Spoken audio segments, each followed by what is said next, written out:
وہ حدیث دوسروں کو اچھا سمجھتے ہیں، سچا سمجھتے ہیں، اور سمجھتے ہیں کہ یہ غلط نہیں بول سکتا، جھوٹ نہیں بول سکتا،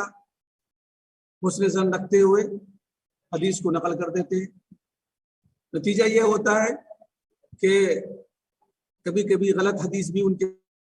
پاس آ جاتی ہے اور بغیر چھان بین اور تحقیق کے وہ آگے بڑھا دیتے ہیں، کذب ان کی طرف منسوب ہو جاتا ہے، جھوٹ ان کی طرف منسوب ہو جاتا ہے۔ اسی کو انہوں نے کہا کہ وہ حدیث میں احتیاط نہیں کرتے، اور اس کی وجہ میں نے بتائی آپ کو، خود آگے اسی حدیث میں آگے آ رہا ہے، یجری الکذب علی لسانہم ولا یتعمدون الکذب، وہ جان بوجھ کر کے ایسا نہیں کرتے، بلکہ وجہ یہ ہوتی ہے کہ وہ لوگوں سے حسن ظن رکھتے ہیں اور اپنی طرح سے لوگوں کو بھی اچھا اور سچا سمجھتے ہیں،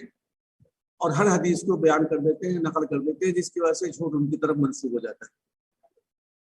اس لیے انہوں نے یہ تعبیر اختیار فرمائی کہ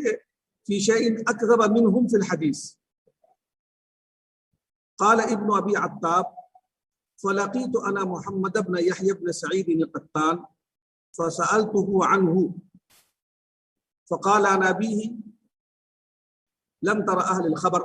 فی شیء اکذب منہم فی الحدیث۔ ابن ابی عتاب کہتے ہیں کہ میں نے براہ راست محمد ابن یحییٰ سے، بیچ میں یہاں عفان ہے، عفان سے انہوں نے روایت کی ہے، محمد ابن عتاب نے، ابی عتاب نے، اور عفان نے محمد ابن یحییٰ ابن سعید سے، اور یہ کہہ رہے ہیں کہ خود میں نے محمد سے ملاقات کی۔ پہلے تو حدیث عفان کے واسطے سے ملی تھی، اور یہ بات معلوم ہوئی تھی کہ صالحین کے بارے میں ان کا یہ نظریہ ہے، تو میں نے براہ راست محمد ابن یحییٰ ابن سعید قطان سے ملاقات کی اور ان کے بارے میں پوچھا، ان سے پوچھا، تو انہوں نے اپنے والد سے یحییٰ ابن سعید سے روایت کر کے یہ بیان فرمایا کہ لم تر اہل الخبر فی شیء اکذب منہم فی الحدیث۔ اہل الخیر، خبر نہیں، اہل الخیر، کہ جو لوگ نیک لوگ ہوتے ہیں وہ اکثر حدیث میں غلطی کر جاتے ہیں اور جھوٹی حدیث پیش کرتے ہیں۔ امام مسلم رحمۃ اللہ علیہ فرماتے ہیں کہ یجری الکذب علی لسانہم، ان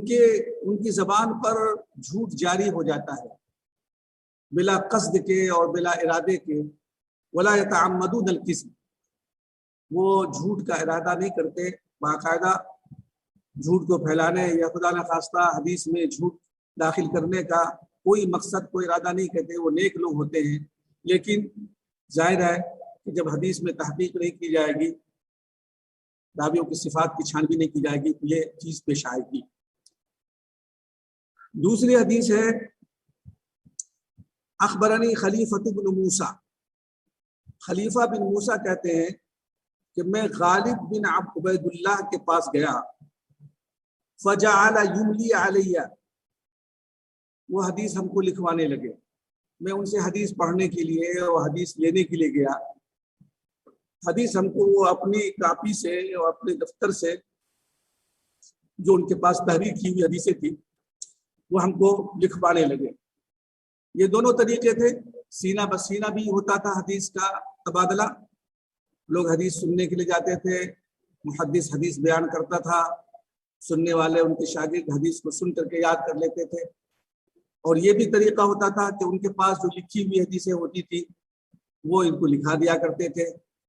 تو املا کے ذریعے سے بھی حدیث کا تبادلہ ہوتا تھا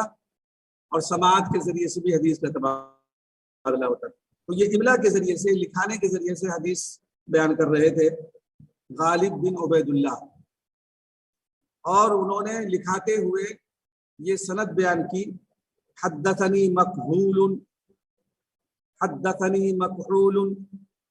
یہ 2 مرتبہ کہا، اس کے بعد ان کو پیشاب لگ گیا،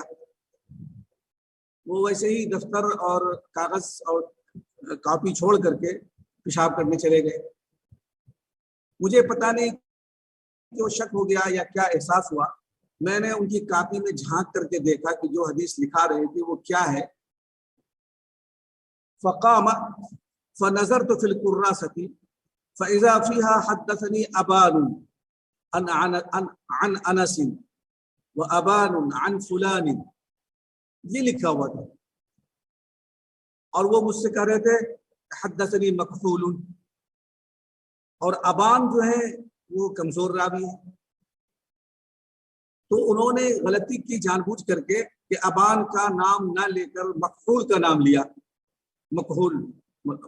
ثقہ راوی ہے۔ تو حدیث کو فروغ دینے کے لیے جس میں راوی غلط اور کمزور اور ضعیف تھا، اس راوی کو انہوں نے لکھانے میں بدل دیا، مکحول کے بجائے ابان کے بجائے مکحول کہہ دیا۔ جب مجھے ایسا پتا چلا کہ یہ غلطی کر رہے ہیں جان بوجھ کر کے، تو پھر میں وہاں سے اٹھ کے چلا آیا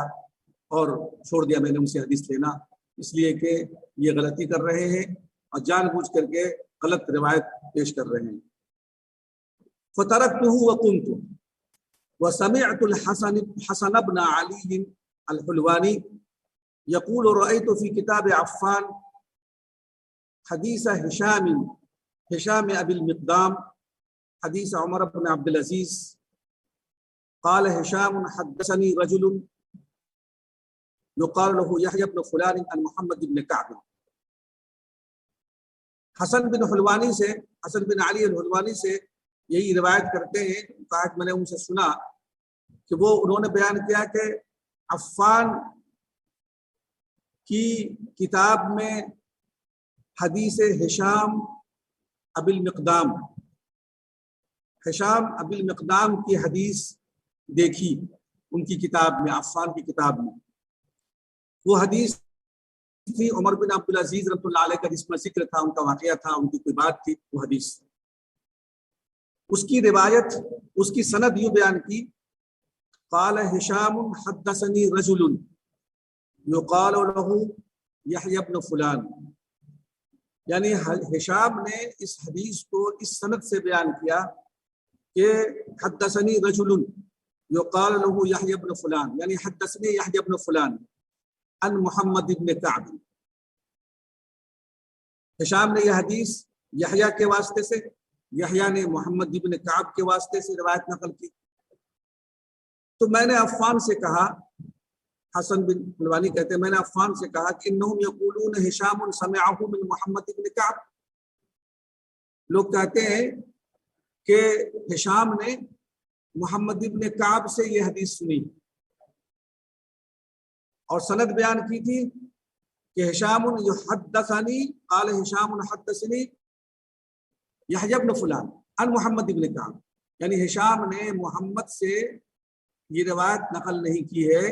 بلکہ بیچ میں واسطہ ہے یحییٰ کا۔ اصل سند تو یہ تھی جو عفان کی کتاب میں لکھی ہوئی تھی سند،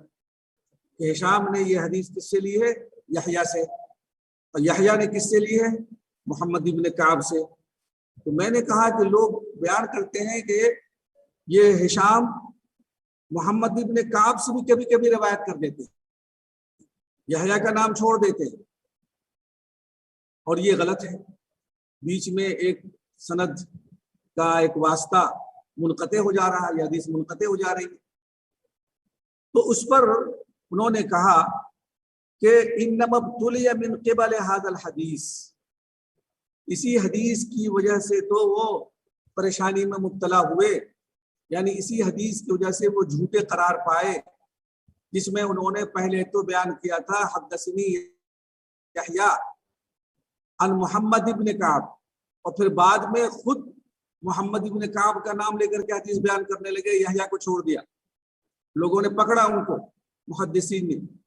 یہ حدیث تو تم سے یحییٰ نے بیان کی ہے، یحییٰ نے محمد ابن کعب سے نقل کر کے بیان کی ہے، اور تم براہ راست محمد ابن کعب سے نقل کر رہے ہو، جھوٹے ہو، کمزور راوی کو جان بوجھ کر کے ساقط کر رہے ہو، تدلیس کر رہے ہو، چھپا رہے ہو اس کو تاکہ یہ حدیث رواج پا جائے۔ تو جب یہ پکڑا گیا تو اس پکڑنے کی وجہ سے لوگوں نے ان کو متروک قرار دے دیا کہ یہ جان بوجھ کے لیے غلطی کرتے ہیں، اور جان بوجھ کر کے کمزور راوی کو سند سے ساقط کر کے اس سے اوپر کے راوی جو ثقہ راوی ہیں ان سے نقل کرتے ہیں تاکہ یہ حدیث رواج پذیر ہو جائے۔ تو اس وجہ سے، اس واقعے کی وجہ سے لوگوں نے ہشام سے حدیث لینا چھوڑ دیا، اس کو متروک قرار دیا، اور بہت سے محدثین نے اس کو متروک قرار دیا ہے۔ کسی نے سخت تبصرہ کیا ہے، کسی نے کذاب کہا، کسی نے کچھ کہا. لیکن ایک سوال پیدا یہ ہوتا ہے کہ صرف اسی وجہ سے کہ ہشام نے یحییٰ کا نام نہ لیا، پہلے یحییٰ کا نام لیا، یحییٰ عن محمد ابن کعب، اور پھر بعد میں عن محمد ابن کعب جب کہنے لگے، تو یہ ایسی بڑی غلطی نہیں. کیوں؟ اس لیے کہ ہو سکتا ہے کہ پہلے انہوں نے یحییٰ عن محمد ابن کعب روایت کی ہو، اور پھر کچھ دنوں کے بعد اتفاق سے محمد بن کعب سے ملاقات ہو گئی ہو، اور پھر انہوں نے براہ راست محمد بن کعب سے یہ حدیث سن لی ہو. ایسا تو بہت ہوتا ہے کہ پہلے کوئی راوی کو کوئی حدیث ملتی ہے کسی واسطے سے، اور اتفاق سے شیخ الشیخ سے ملاقات ہو جاتی ہے،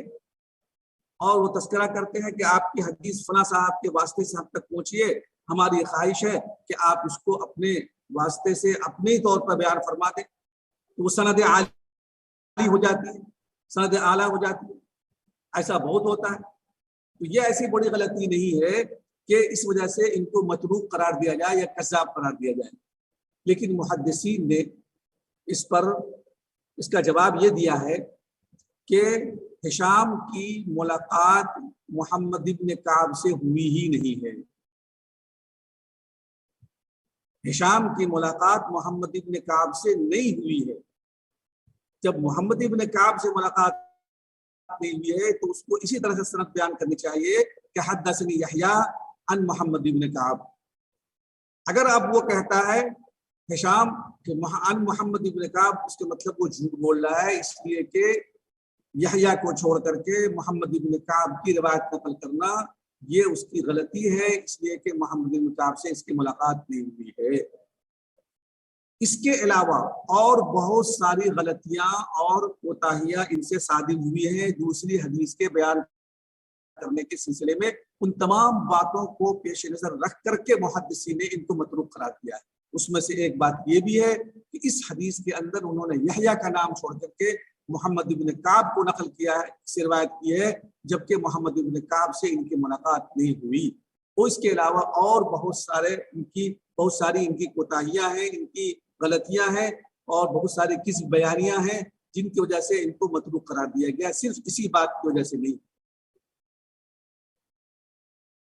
فقال إنه ابتلي من قبل هذا الحديث كان يقول حدثني يحيى عن محمد ثم ادعى بعض أنه سمعه من محمد. یہ جب کہنا شروع کیا انہوں نے تو لوگوں نے فیصلہ کیا کہ یہ راوی صحیح نہیں. اس کے بعد کی حدیث میں محمد ابن عبداللہ ابن قہزاز کہتے ہیں کہ سمعت عبداللہ ابن عثمان ابن جبلہ يقول قلت لعبداللہ ابن مبارک من هذا الرجل الذي رويت عنه حديث عبد الله بن عمرو يوم الفطر يوم الجوائز. عبداللہ بن عثمان کہتے ہیں کہ میں نے عبداللہ ابن مبارک سے پوچھا وہ کون صاحب ہیں جن سے آپ روایت کرتے ہیں یہ حدیث یوم الفطر یوم الجوائز. مشہور حدیث ہے عید الفطر کے موقع پر، کہ عید الفطر کے موقع کی حدیث ہے کہ اللہ کے رسول صلی اللہ علیہ وسلم نے فرمایا کہ جب روزے دار عید کے دن عیدگاہ کی طرف جاتا ہے تو فرشتے ان کو گھیر لیتے ہیں. اللہ تعالیٰ فرشتوں سے پوچھتے ہیں کہ بتاؤ اس مزدور کا کیا بدلہ ہوگا جس نے اپنا پورا کام کر دیا ہو. وہ تفصیلی لمبی حدیث جو روزے دار کے سلسلے میں فضیلت آئی ہے اور عید کی نماز کی خوشی کا اس میں اظہار کیا گیا ہے، وہ حدیث آپ نے کس سے سنی؟ عبداللہ ابن مبارک سے پوچھا ہے، عبداللہ ابن عثمان نے. یہ حدیث آپ نے جس سے روایت کی ہے وہ کون صاحب ہیں، وہ کون شخص ہے؟ قال عبداللہ ابن مبارک سلیمان بن الحجاج.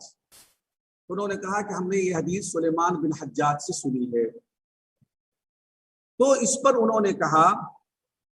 یعنی عبداللہ ابن عثمان نے عبداللہ ابن مبارک سے انظر ما وضعت فی یدک منہ، غور کر لیجئے، دیکھ لیجئے کہ آپ کے ہاتھ میں کیا ہے، یعنی آپ نے جو حدیث لی ہے اور جس سے حدیث لی ہے وہ شخص کیسا ہے، کون ہے. اس لیے کہ سلیمان ابن حجاج کے بارے میں محدثین کی رائے اچھی نہیں ہے. سلیمان ابن حجاج کو اکثر محدثین نے ضعیف قرار دیا ہے، لیس بشیء کہا ہے، لیس بثبت کہا ہے، متروک کہا ہے، کذاب کہا ہے بہت سے محدثین نے، اور ان سے حدیث نقل کر کے آپ یہ حدیث بیان کر رہے ہیں۔ تو انظر ما وضعت فی یدک،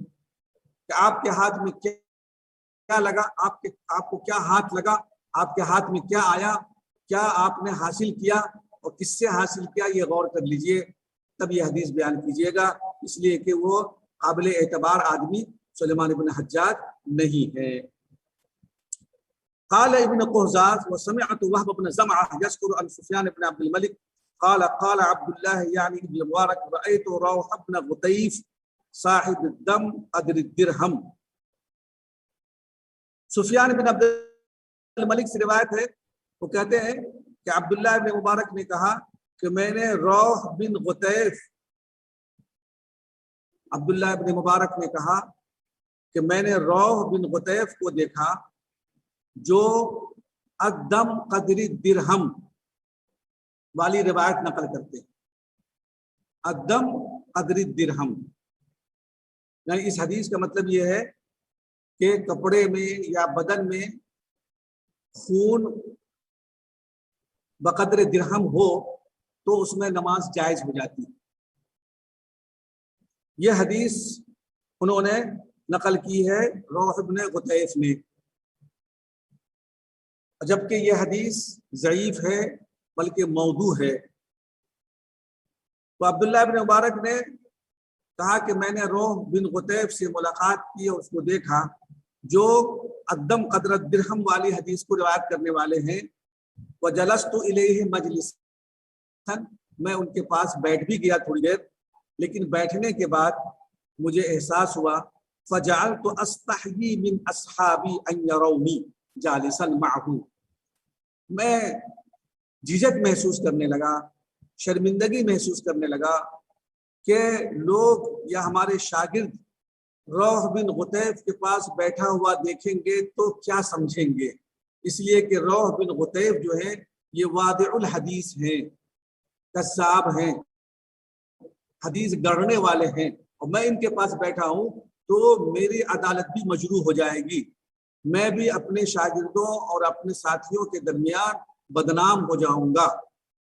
تو محدثین اس حد تک احتیاط کرتے تھے کہ کذاب سے یا واضح حدیث سے یا بہت زیادہ کمزور راوی سے روایت نقل کرنا تو بہت دور کی بات ہے، ان کے پاس بیٹھنا اور نشست برخاست کرنا بھی گوارا نہیں کرتے تھے، اس لیے کہ ان کے پاس بیٹھنے میں بدنامی ہوگی، لوگ مجھے مجروح سمجھیں گے اور مجھے ان کے ساتھی سمجھیں گے اور سمجھیں گے کہ یہ ان سے حدیث روایت نقل کرتے ہیں، پھر ہماری حدیث یا ہماری عدالت مجروح ہو جائے گی۔ تو ان سے بیٹھنا، نشست برخاست کرنا بھی گوارا نہیں کرتے، ان سے بچتے تھے، اس لیے انہوں نے یہ بات کہی کہ پہلے تو میری ملاقات ہوئی روح بن غطیف سے اور میں ان کے پاس تھوڑی دیر بیٹھا بھی، لیکن مجھے بہت شرمندگی ہونے لگی اپنے شاگردوں سے، اپنے ساتھیوں سے، کہیں وہ مجھ کو ان کے پاس بیٹھا ہوا نہ دیکھ لیں۔ کرہ حدیث ہی، اس لیے کہ روح بن غطیف کی حدیث کو ناپسند کیا جاتا ہے، جب ان کی حدیث کو ناپسند کیا جاتا ہے اور میرا ان کے پاس بیٹھنا لوگ دیکھ لیں گے تو لوگ میری بھی حدیث کو ناپسند کرنے لگیں گے اور مجھے بھی انہی کے ساتھیوں میں سمجھیں گے اور میری عدالت مجروح ہو جائے گی، لوگ مجھ سے حدیث نقل کرنے میں شک کریں گے اور شبے میں پڑ جائیں گے، اس لیے میں وہاں سے اٹھ گیا اور پھر چلا آیا۔ دوسری روایت ہے عن سفیان عن عبداللہ بن مبارک قال بقیت صدوق اللسان ولکنہ یأخذ عمن اقبل وادبر۔ بقیہ بن سلمہ یہ ایک محدث ہیں، بہت مشہور محدث ہیں، کئی کتابوں میں ان کی حدیث نقل ہوئی ہے۔ ان کے بارے میں عبداللہ بن مبارک کہتے ہیں کہ صدوق اللسان، وہ سچے ہیں، لیکن صرف سچا ہونا، ان کا ذاتی طور سے سچا ہونا ان کی روایت کے مضبوطی کے لیے کافی نہیں۔ آگے جو انہوں نے لفظ استعمال فرمایا ہے کہ صدوق اللسان تو ہیں لیکن یأخذ عمن ادبر واقبل اقبل وادبر، کہ وہ ہر آنے جانے والے سے حدیث نقل کر دیتے ہیں. کوئی بھی شخص آیا اس سے نقل کر لی حدیث بغیر تحقیق کے اور بغیر تفتیش کے. تو یہ بھی تو غلط بات ہے. یہی بات تو صالحین کے بارے میں کہی جاتی تھی کہ سچا ہونا، ان کا اچھا ہونا، خود بذات ہی ثقہ ہونا کافی نہیں ہے، بلکہ یہ دیکھا جائے گا کہ وہ حدیث کس سے نقل کر رہے ہیں، ان کی شیوخ میں کون کون لوگ ہیں. اگر ان کے شیوخ میں غلط لوگ ہیں، کذاب ہیں، بہت ضعیف لوگ ہیں اور ان سے روایت نقل کرتے ہیں، تو ان سے روایت نقل کرنا بھی ان کے لیے خطرے سے خالی نہیں ہے. تو راوی کا خود سچا ہونا کافی نہیں ہوتا جب تک کہ ان کے شیوخ بھی اچھے اور ثقہ نہ ہوں. راوی کا شاگرد اگر جھوٹا ہے یا وہ ثقہ نہیں ہے یا وہ ضعیف ہے تو یہ چیز راوی کے اوپر اتنی اثر انداز نہیں ہوتی. لیکن اگر اس کی شیوخ گڑبڑ ہیں تو پھر وہ اثر انداز ہو جاتی ہے. اس لیے کہ ہم بیان کر رہے ہیں، ہم ثبت ہیں، ثقہ ہیں اور عادل راوی ہیں، ہم بیان کر رہے ہیں، اور ہم سے روایت کرنے والے لوگ اگر جھوٹے ہوئے تو ہمارا قصور نہیں ہے اس میں. لیکن ہم جس سے نقل کر رہے ہیں وہ اگر گڑبڑ نکلے، وہ اگر ثقہ نہیں نکلے، کذاب نکلے، یا وہ صفات ان کے اندر نہیں ہے اور ان کی حدیث نقل کر رہے ہیں، تو پھر ہماری خیر نہیں ہے. پھر اس راوی کی عدالت مجروح ہو جائے گی اور وہ راوی کمزور ہو جائے گا. اس لیے انہوں نے کہا کہ وہ جس سے روایت نقل کرتے ہیں وہ معتبر آدمی نہیں، امن اقبل و ادبر، یعنی معتبر نہیں، ہر کس و ناقص سے روایت نقل کر دیتے ہیں، ہر آنے جانے والے شخص سے روایت نقل کر دیتے ہیں. یہ ان کی کمزوری ہے. فی نفسہ ہی وہ صدوق ہیں اور سچے ہیں، ثقہ ہیں. قال حدثنا جرير عن مغيرة عن شعبي قال حدثني الأعور حارث الأعور الحمداني وكان كذابا. شعبی کہتے ہیں کہ حارث اعور یہ روایت کی دنیا میں بدنام راوی ہے. اکثر محدثین نے ان کو متروک، کذاب، غیر ثقہ وغیرہ جو الفاظ ذوف کے ہوتے ہیں وہ بیان کیے ہیں. بعض لوگوں نے تو بہت سخت الفاظ کہے ہیں کہ یہ رافضی تھا، جھوٹا تھا بہت بڑا. لیکن یہ جو شعبی کہتے ہیں کہ حدثنی اعور حمدانی، ہم سے اعور حمدانی نے نقل کی ہے، تو یہ جو ان کے اندر خرابی پیدا ہوئی، کمزوری پیدا ہوئی، اس کمزوری کے پیدا ہونے سے پہلے کی روایت، کیونکہ راوی کے حالات دیکھے جاتے ہیں. اگر کوئی راوی سچا ہے اور اچھا ہے اور ثقہ ہے تو اس سے روایت نقل کی جا رہی ہے. بعد میں وہ راوی مرویان ہو، اگر کسی غلط کام میں پڑ جائے، جھوٹ بولنے لگے یا اس پر جھوٹ کی تہمت لگ جائے یا اس کی طرف کوئی غلط بات منسوخ کی جانے لگے یا اس کا عقیدہ بگڑ جائے، تو تاریخی اعتبار سے جب اس کا عقیدہ بگڑا ہے یا اس کے اندر خرابی پیدا ہوئی ہے، اس سے پہلے کی روایت کردہ حدیث کا اعتبار کیا جائے. جب اس کی حالت بگڑی ہے، خراب ہوئی ہے، اس کے بعد کی روایت معتبر نہیں ہوگی. اس لیے شعبی نے یہ صاف کہہ دیا کہ حدثنی الحارث الاعور الحمدانی، کہ ہم سے حارث اعور نے حدیث نقل تو کی ہے، میں نے اس سے حدیث نقل کی ہے، وکان کذابا، لیکن وہ جھوٹے. اس میں ایک بات اور بھی ہے کہ حدیث نقل کی حارث اعور سے، لیکن شعبی نے سچائی کے ساتھ ان کی نقد کر دی، تنقید کر دی کہ انہوں نے نقل تو کی ہم سے حدیث، لیکن وہ آدمی صحیح نہیں اور اس کی حدیث میں نقل بھی نہیں کرتا، کہیں بیان بھی نہیں کرتا، کہیں روایت بھی نہیں کرتا. کیونکہ محدثین کے پاس بہت ساری روایتیں آتی رہتی، بعد میں پتہ چلتا ہے کہ فلاں صاحب نے مجھ سے روایت کی تھی، وہ آدمی تو غلط تھا، اس وقت پتہ نہیں چلا، لیکن بعد میں پتہ چلا کہ وہ بہت کذاب ہے، جھوٹا ہے، واضح حدیث ہے، بہت کمزور ہے، تو انہوں نے اس حدیث کو روک دیا. اور حدیث کو نقل نہیں کی. وہی شعبی نے کہا حدیث نقل کرتی دی ہے لیکن وکانا کذابن، اس پر انہوں نے تبصرہ کر کے اس کی تضعیف کر دی. اسی حارث آور کے سلسلے میں ایک اور شعبی کا قول ہے کہ حدثنی الحارث الاعور وهو يشهد انه احد الكاذبین، کہ وہ جھوٹوں میں شمار ہوتا ہے. اسی کے سلسلے میں جریر عن مغیرہ عن ابراہیم قال علقمۃ قرأت القرآن فی سنتین فقال الحارث القرآن حین والوحی اشد. علقمہ نے حارث کے سامنے بیان کی ایک بات کہی کہ قرأت القرآن سنتین، کہ میں نے قرآن 2 سال میں پڑھ لیا، یعنی حفظ کر لیا یا یاد کر لیا یا اس کو پڑھنا تھا ترجمے کے ساتھ. جو بھی قرآن کو میں نے 2 سال میں پڑھا، تمام تفسیر کے ساتھ، تمام اس کی معانی اور مطالب کے ساتھ. تو حارث آور نے کہا کہ القرآن حین الوحی شدید اشد، قرآن آسان ہے، وحی مشکل ہے. وحی سے مراد یہ وحی جو اللہ تعالیٰ کی طرف سے اللہ کے رسول صلی اللہ علیہ وسلم پر نازل ہوتی تھی وہ وحی، اور قرآن سے موجودہ قرآن. اس جملے سے حارث آور اس بات کی طرف اشارہ کرنا چاہ رہا ہے کہ قرآن ناقص ہے، جو رافضی کا عقیدہ ہے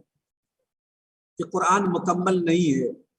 اس میں کچھ پارے یا کچھ قرآن کے حصے حذف کر دیے گئے ہیں یا غائب کر دیے گئے ہیں. امام غائب آئیں گے تو وہ بقیہ قرآن لے کر کے آئیں گے، تب قرآن کی تکمیل ہوگی. جو وحی کیا گیا تھا پورا قرآن وہ قرآن نہیں ہے. اس جملے سے وہ یہ کہنا چاہ رہا ہے، اور یہی رافضی کا عقیدہ ہے. اور حارث آور جو ہے وہ پکا رافضی تھا، اور اپنے مسلک کی ترویج کے لیے وہ حدیث میں خرد برد کیا کرتا تھا. اسی کے طرف میں نے پہلے اشارہ کیا کہ حارث آور کے بارے میں بہت سخت تبصرہ ہے محدثین کا. تو اس جملے سے کہ القرآن حین، قرآن آسان ہے اس لیے کہ وہ مختصر ہے، والوحی اشد، لیکن جو اصل وحی کی گئی تھی اللہ تعالیٰ کی طرف سے وہ مشکل ہے، اس لیے کہ جو بقیہ قرآن ہے وہ موجود نہیں ہمارے درمیان. تو پورا قرآن، پوری وحی جو ہے اللہ تعالیٰ کی طرف سے نازل کردہ، وہ ہمارے سامنے نہ ہونے کی وجہ سے اس کو پورا پڑھنا اور اس کو پورا یاد کرنا بہت مشکل. اسی بات کو آگے دوسرے انداز میں کہا کہ حجاج بن شاعر قال حدثنا احمد یعنی بن یونس قال حدثنا زائدہ عن الاعمش عن ابراہیم عن الحارث قال تعلمت القرآن في 3 سنين والوحی فی سنتین، او قال الوحی فی 3 سنين والقرآن فی سنتین. اسی بات کو دوسرے انداز میں حارث نے کہا کہ میں نے قرآن کو سیکھا 3 سال میں اور وحی کو 2 سال میں، یا یہ کہا کہ وحی کو 3 سال میں اور قرآن کو 2 سال میں. یہ وحی اور قرآن کا جو فرق کر رہا ہے حارث، یہی سب سے خطرناک بات. وحی ہے جو قرآن ہے، قرآن وہی ہے جو وحی ہے. ہمارا عقیدہ ہے اللہ تعالیٰ نے جو کچھ بھی نازل فرمایا وہ پورا قرآن موجود ہے، اس میں ایک حرف کیا ایک نقطے کی کمی بیشی نہیں ہوئی ہے. انا نحن نزلنا الذکر وانا له لحافظون. لیکن یہ جو فرق کر رہا ہے حارث کہ قرآن الگ ہے وحی الگ ہے، قرآن کو 2 سال میں پڑھا، وحی کو 3 سال میں پڑھا، یا وحی کو 2 سال میں پڑھا، قرآن کو 3 سال میں پڑھا، یہ بات گڑبڑ ہے. یہ خالص رافضی عقیدے کی ترجمانی کرتا ہے یہ جملہ. آگے اسی کے تذکرہ کرتے ہوئے قال حدثنا زائدۃ عن منصور والمغیرۃ عن ابراہیم ان الحارث اتهم، حارث پر متہم بالکذب قرار دے دیا گیا حارث کو، اور تمام محدثین کا اس پر اتفاق ہے. ایک تو رافضی ہے، دوسرے یہ کہ یہ واضح حدیث ہے، تیسری بات یہ ہے کہ اپنے مسلک اور اپنے عقیدے کی ترویج میں یہ حدیث گڑھتا رہتا ہے اور غلط حدیثیں بیان کرتا رہتا ہے.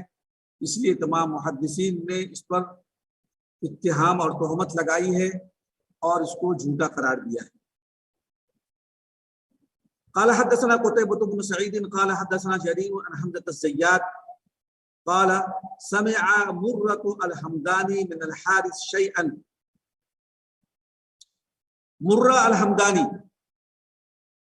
ایک محدث ہیں، قابل اعتبار محدث ہیں، اس نے حارث سے کوئی بات یعنی کوئی حدیث سنی، اتفاق سے وہ حارث ان کے یہاں گیا ہوا تھا، مرہ حمدانی کو اس نے کوئی حدیث سنائی، وہ محدث تھے اور قابل اعتبار محدث، ان پر ان کی نظر تھی حدیث پر، تو حارث نے جو حدیث سنائی ان کو شبہ ہو گیا کہ یہ حدیث تو ہے نہیں، غلط حدیث سنائی، اس نے لگتا ہے گڑ کر کے حدیث سنائی۔ اس نے فقال له اقعد بالباب، کہا بیٹھو یہ دروازے پر، میں بھی آ رہا ہوں گھر سے کوئی کام ہے، چائے وائے لے کر کے آ رہا ہوں تمہارے لیے۔ وہ اندر گئے، اندر جانے کے بعد تلوار لی، آج اس کا خاتمہ ہی کر دیں گے، تم وقت ہر جگہ غلط حدیثیں بیان کرتا رہتا ہے، وہ تو اتفاق سے یہ حدیث ہم کو معلوم تھی کہ حدیث غلط ہے اور یہ حدیث جو صحیح ہے وہ دوسری ہے، ورنہ یہ دوسروں کے پاس عام لوگوں کے پاس حدیثیں بیان کرے گا تو غلط اور جھوٹی حدیثیں رواج پا جائیں گی، آج اس کا خاتمہ کر دینا۔ وہ تلوار لینے چلے گئے، حارث کو شک ہو گیا کہ کچھ گڑبڑ ہے، کچھ غصے میں اٹھ کے گئے تھے، کہیں ایسا نہ ہو کہ کچھ ہتھیار لے کر کے یا کچھ اور خطرہ لے کر کے میرے لیے آئے، مصیبت لے کر کے آئے۔ جب تک وہ مرہ حمدانی گھر سے نکل کر کے تلوار لے کر کے آتے، فذهب، وہ رفو چکر ہو گیا، بھاگ گیا وہاں سے اٹھ کر کے، سمجھ گیا کہ معاملہ کچھ سنگین ہے اور ہم پر کوئی حملہ ہونے والا ہے۔ دوسری حدیث ہے عبید اللہ ابن سعید کی، وہ کہتے ہیں کہ عبد الرحمن نے مجھ سے حدیث بیان کی، یعنی ابن مہدی نے، اور انہوں نے کہا کہ مجھ سے حماد بن زید نے، اور انہوں نے ابن عون سے بیان کیا، انہوں نے کہا کہ مجھ سے ابراہیم نے فرمایا کہ ایاکم والمغیرۃ بن سعید، ایاکم والمغیرۃ بن سعید، کہ مغیرہ بن سعید سے بچ کے رہا کرو، اور ابو عبد الرحیم سے بھی بچ کے رہا کرو، فإنہما کذابان، اس لیے کہ یہ دونوں جھوٹے ہیں۔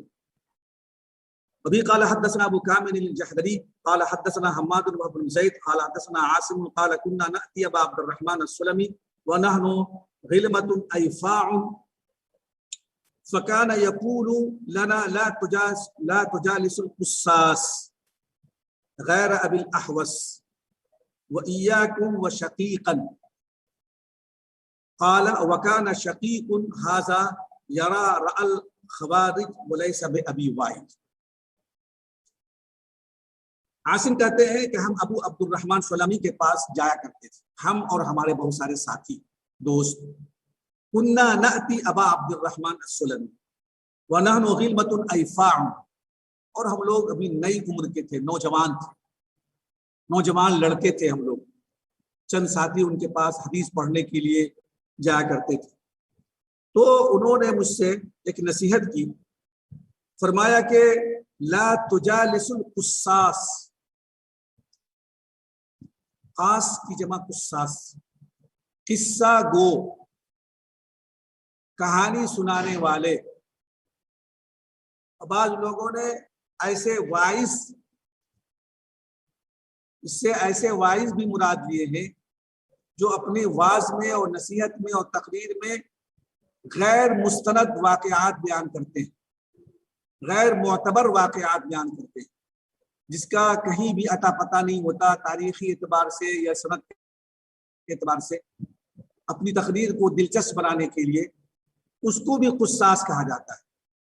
کیونکہ وہ بھی قصے سنا کر کے مجلس کو گرماتے رہتے ہیں اور مجلس کو لبھاتے رہتے ہیں۔ تو انہوں نے نصیحت کی کہ قصاص کے پاس مت بیٹھا کرو، قصہ گوؤں کے پاس مت جایا کرو۔ ہاں، ابو الاحوص کا نام لیا انہوں نے کہ ابو الاحوص بھی واقعات بیان کرتے ہیں اکثر اپنی نصیحتوں میں، اپنی واعظ میں، لیکن ان کا قصہ، ان کی کہانی، ان کا واقعہ جو ہوتا ہے وہ مستند ہوتا ہے، وہ سند کے ساتھ بیان کرتے ہیں اور غیر معتبر اور غیر مستند واقعات کو اپنی باتوں میں نہیں لاتے۔ تو ابو الاحوص کے واقعات، اگر ابو الاحوص کے پاس جانا ہو تو جا سکتے ہو، وہ بھی اگرچہ واقعات بیان کرتے ہیں لیکن معتبر واقعات ہوتے ہیں، مستند واقعات ہوتے ہیں، ان کو چھوڑ کر کے دوسروں کے پاس مت جایا کرو، اس لیے کہ ان کے واقعات مستند نہیں ہوتے۔ ایک بات تو یہ کہی انہوں نے۔ دوسری بات فرمائی کہ وہ شقیق وَإِيَّاكُمْ وَشَقِيقًا، اور شقیق نامی شخص سے بھی بچا کرو۔ ایک شقیق نامی شخص تھا۔ قال وَكَانَ شَقِيقٌ هَذَا يَرَى رَأَى الْخَوَارِجِ، یہ شقیق جو ہے بہت ہی بد عقیدہ انسان ہے، اس کا عقیدہ خوارج کے عقیدے سے ملتا جلتا ہے۔ یہ وہی بات کہتا ہے جو خوارج کہتے ہیں۔ خوارج کے بہت سارے عقیدے جو گمراہ کن عقائد ہیں، ان میں سے ایک سب سے بڑا عقیدہ یہ ہے کہ اگر کوئی شخص گناہ کبیرہ کر لے تو وہ اسلام سے خارج ہو جاتا ہے، کفر میں داخل ہو جاتا ہے، کفر میں داخل ہو جاتا ہے۔ تو ایسے شخص کو خوارج کا اللہ یا اس کا خوارج کا ہمنوا کہا جاتا ہے کہ شقیق بھی اسی رائے کا ماننے والا ہے، اسی رائے کا حامل ہے جو خوارج کی رائے ہے۔ وَلَيْسَ بِأَبِي وَائِلٍ، لیکن شقیق ابو وائل، شقیق دو ہیں، ایک شقیق ہوئی ہے جو خارجی ہے، خوارج کی کا عقیدہ اس کا ہے، اس سے بچنے کی نصیحت کی جا رہی ہے۔ دوسرے شقیق ہے جو کبار تابعین میں شمار ہوتے ہیں، کبار تابعین میں ان کا شمار ہوتا ہے، ان کی کنیت ہے ابو وائل۔ تو شقیق ابو وائل یا ابو وائل شقیق، کہنا کہ ولیس بأبی وائل، یہ شقیق ابو وائل نہیں ہے، شقیق ابو وائل دوسرے ہیں۔ شقیق ابو وائل کبار تابعین میں شمار ہوتے ہیں اور معتبر اور مستند راویوں میں شمار ہوتے ہیں، بڑے محدثین میں شمار ہوتے ہیں، ان کو مت سمجھ لینا۔ یہ شقیق وہ دوسرے ہیں جو خارجی ہیں اور بدعقیدہ ہیں اور خوارج کے رائے کا عقیدہ رکھتے ہیں، ان سے بچنے کے لیے اور ان سے احتیاط کرنے کے لیے اور ان کے ساتھ نشست و برخاست کرنے کے لیے منع فرمایا۔ قال حدثنا ابو غسان محمد بن عمرو الرازي قال سمعت جريرا يقول لقيت جابر بن يزيد الجعفي فلم اكتب عنه كان يؤمن بالرجعه۔ یہ سب دیکھیے نام تمام ان محدثین کہنا چاہیے بلکہ راویوں کے نام لیے جا رہے ہیں۔ اگر ذہن میں رہے یہ نام تو حدیث کو پرکھنے میں کسی حد تک آسانی ہو سکتی ہے ہمارے لیے کہ یہ جتنے کمزور متہم بالکذب یا کذابین یا وادعین حدیث راوی کا باقاعدہ ذکر کیا جا رہا ہے اور ان کے اوپر تبصرہ بھی کیا جا رہا ہے، اگر کہیں پر بھی کسی روایت کے اندر یہ نام آ جائے تو آپ آنکھ بند کر کے اس روایت کو غیر معتبر قرار دیجئے، اس لیے کہ یہ سب کے سب بدنام زمانہ راوی ہیں اور ان کی روایت کو محدثین نے غلط قرار دیا ہے، یہاں تک کہ ان کے پاس بیٹھنے کو بھی مناسب نہیں سمجھا، چاہے جائے گا ان سے روایت نقل کرنا اور روایت کو آگے بڑھانا۔ تو کہا کہ لقیت جابر بن یزید الجعفی، جریر کہتے ہیں کہ جابر بن یزید الجعفی سے میں نے ملاقات کی، ملاقات کر لی، اتفاق سے مٹبیر ہو گئی تو ملاقات کر لی، یا آنا جانا ہو گیا، یا وہ میرے پاس آ گئے میں ان کے پاس چلا گیا۔ فلم اکتب عنہ، لیکن میں نے ان سے کوئی حدیث نہیں نقل کی، نہ لکھ کر کے نہ زبانی۔ کیوں؟ کان یؤمن بالرجعۃ، وہ رجعت پر ایمان رکھتا تھا۔ رجعت رافضی کا ایک عقیدہ ہے کہ وہ یہ کہتے ہیں روافض کہ حضرت علی رضی اللہ عنہ ابھی آسمان میں بادلوں میں چھپے ہوئے اور قرب قیامت میں وہ دنیا میں تشریف لائیں گے، یا وہاں سے اعلان کریں گے کہ ہمارے خاندان کے، ہماری نسل کے فلاں آدمی یعنی حضرت مہدی کی بات تم لوگ مانو، اور ہم لوگ ان کے آنے کا یا واپس دنیا میں تشریف لانے کا انتظار کر رہے ہیں۔ رجوع علی یا رجعت علی ایک عقیدہ ہے روافض کا، وہی رجعت مراد ہے، اور جابر بن یزید جعفی اسی عقیدے کا قائل تھا، یعنی وہ رافضی تھا۔ کان یؤمن بالرجعۃ، ظاہر بات ہے جو اس طرح کے عقیدے کا قائل ہوگا وہ حدیث بیان کرنے اور حدیث سے نقل کی جانے کا کوئی اعتبار نہیں۔ قال حدثنا حسن بن حلوانی قال حدثنا يحيى بن آدم قال حدثنا مسعر قال حدثنا جابر بن يزيد قبل ان يحدث ما احدث. ان کے ساتھ بھی ایسے ہی معاملہ ہوا جابر بن یزید کے ساتھ. پہلے ٹھیک ٹھاک آدمی تھے, محدثین میں شمار ہوتا تھا, معتبر راویوں میں, مستند راویوں میں ثقہ راوی شمار کیے جاتے تھے, اور بہت سے محدثین, مشہور محدثین نے ان سے حدیثیں نقل کی. پھر یحییٰ بن آدم کہتے ہیں, مسعر کہتے ہیں کہ جابر بن یزید نے مجھ سے کئی حدیثیں نقل کی, اس حدیث کو میں نے آگے بھی بڑھایا, یعنی اس کی تحدیث بھی کی میں نے. لیکن یہ کب کی بات ہے؟ قبل ان یحدث ما احدث. ان کا جو نیا عقیدہ آیا ہے اس نیا عقیدہ کے آنے سے پہلے کی بات. یعنی معلوم یہ ہوا کہ وہ ایمان بالرجعت کا قائل پہلے نہیں تھا, وہ پہلے رافضی نہیں تھا, پہلے وہ سنی تھا, باقاعدہ پکا مومن تھا, لیکن بعد میں اس کا عقیدہ بگڑا, اور بگڑنے کے بعد وہ رجعت کا قائل ہوا, اور رجعت کے قائل ہونے کے بعد وہ پکا رافضی ہو گیا. تو حضرت مسعر نے کہا کہ حضرت جابر بن یزید نے مجھ سے بہت سی حدیثیں نقل کی ہیں, لیکن یہ حدیث کا نقل کرنا یا ان سے میرا حدیث کا لینا یہ اس کے حادثے کے بعد پہلے کا واقعہ ہے, حادثہ بعد میں پیش آیا, پھر اس کے بعد ہم نے ان سے حدیث لینا چھوڑ دیا.